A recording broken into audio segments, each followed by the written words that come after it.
Ha tornat a quedar aturada aquest matí per falta de vent, però a la tarda n'hi ha hagut regata del segle. La Sydney Hobart ha acabat avui amb la victòria del maxi suec Nick Coret, que finalment ha superat el seu rival australià Wael Thing.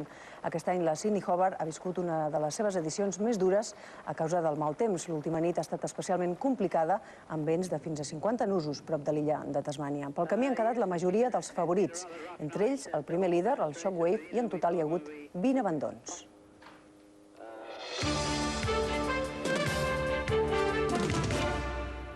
La Policia Nacional ha intervingut avui a Barcelona i a Palma de Mallorca un miler d'obres gràfiques falses atribuïdes a Dalí i a Picasso.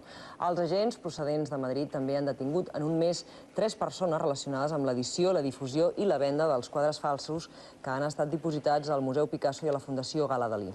L'operació va començar a Palma. Allà van ser localitzades 2 persones que venien reproduccions dels 2 pintors com si fossin originals. Després ha continuat a Barcelona, on ha estat detingut el proveïdor de les obres. Des de mitjans de l'any passat, la policia ha recuperat a tot Espanya més de 10.000 obres gràfiques falsificades a més de 80 planxes d'impressió. Justament fa 10 dies, una altra actuació policial a Barcelona, Bilbao i altres ciutats permetia confiscar prop de 3.000 falsificacions d'obres de Miró, Dalí, Picasso, Tàpies o Warhol.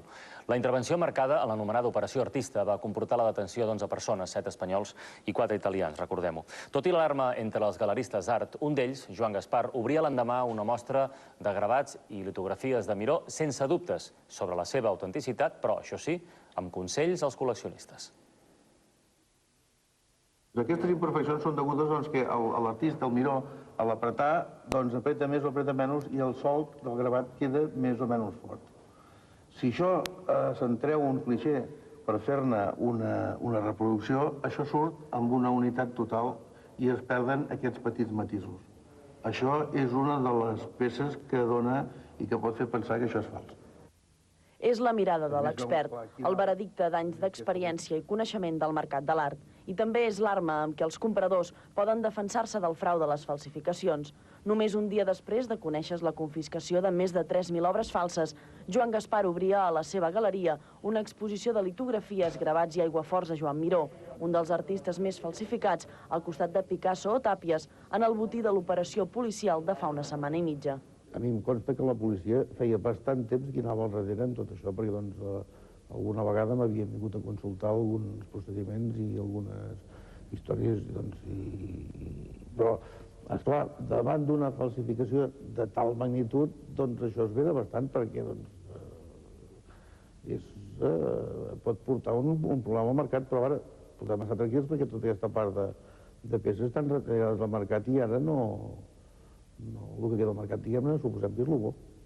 La falta d'una legislació que obligui a vendre tota obra d'art acompanyada d'un certificat d'autenticitat fa que la factura sigui l'únic comprovant de l'adquisició.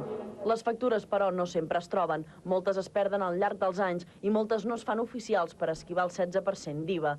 El risc, doncs, de comprar obres falsificades és molt alt, sobretot si es compren circuits fora de les galeries reconegudes i a preus sospitosament baixos. El timó de l'estampida s'ha culturitzat i ara es va al timó de l'obra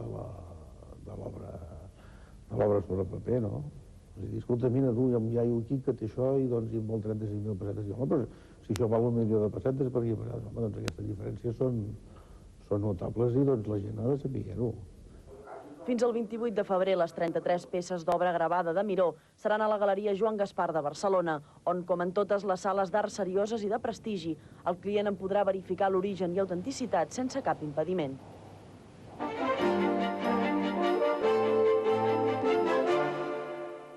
Malgrat els abaratiments d'aquests dies, les contínues pujades del preu del gasoil durant els últims mesos han fet que en nombroses ocasions els pagesos sortissin al carrer, segur que ho recorden, per expressar el seu malestar i exigir al govern compensacions. Els afectats per aquesta situació l'afronten de manera diferent en funció de les seves possibilitats econòmiques. Algunes famílies de pagesos poden comprar nous tractors que gasten menys, però altres no els queda més remei que llogar la maquinària a una empresa especialitzada. Són aquestes les 2 alternatives que ens mostra el reportatge d'avui. Quan jo tenia uns 17 anys, devia tindre, que vam comprar el primer tractor, era un Ford Ferguson, amb rodes metàl·liques, amb gasolina, un tractor que la veritat és que va ser un fracàs, però no vam tindre fins que va durar. Aquest tractor ja no s'assembla res als que hem tingut fins ara.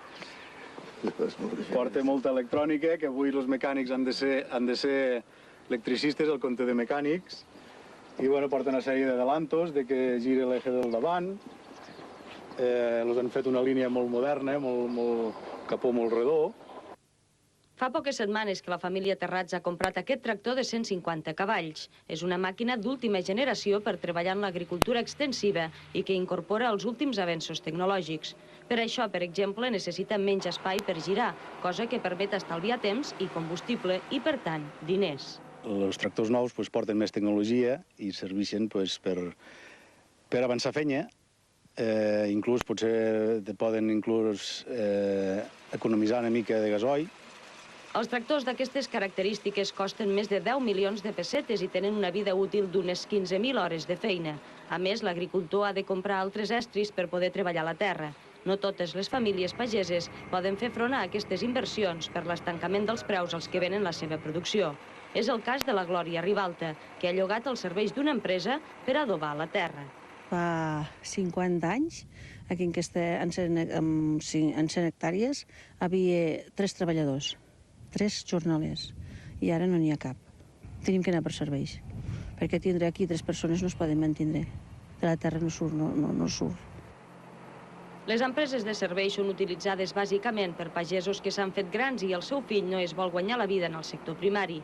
En els últims anys han aparegut moltes empreses d'aquestes característiques i fins i tot hi ha pagesos que es lloguen a altres per fer-los la feina. És un negoci que va a més. D'uns anys cap aquí, l'increment de la demanda d'aquest tipus de serveis és important. En 10 anys hem doblat el tipus de serveis que donem. Un 10% anual considerem que hi ha hagut un increment.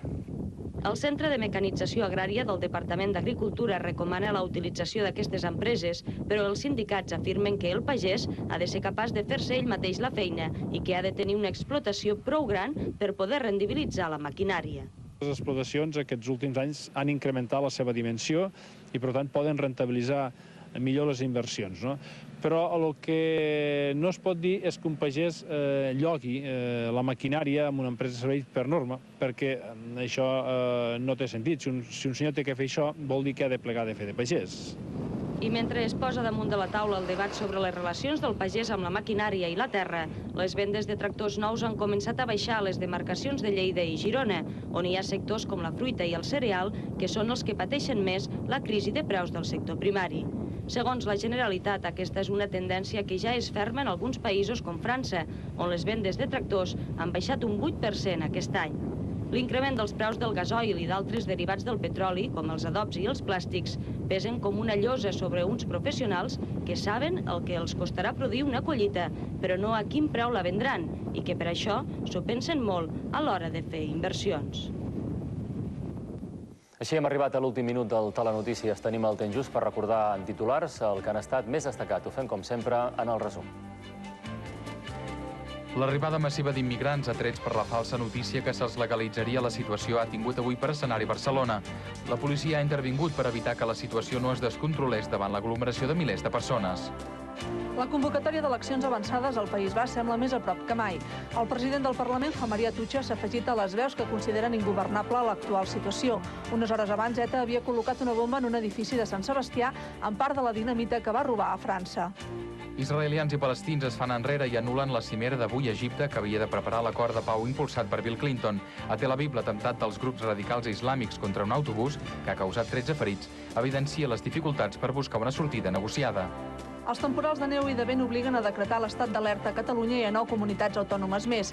Malgrat la progressiva presència de pluges, les reserves actuals dels pantans catalans encara no permeten anul·lar les restriccions d'aigua.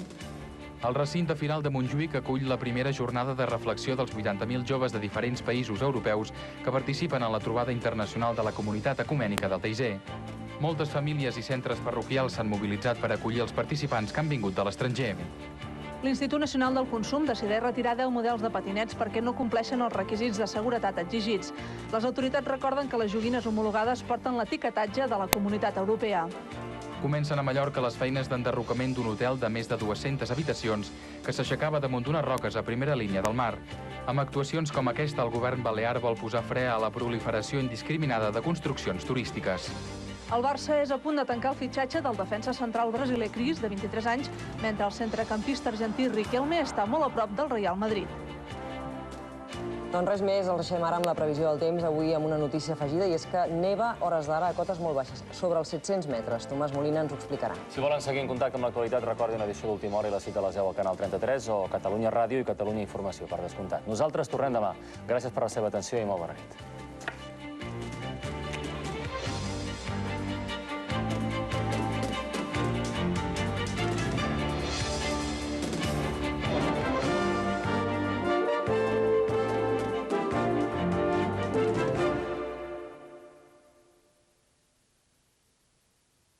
Repsol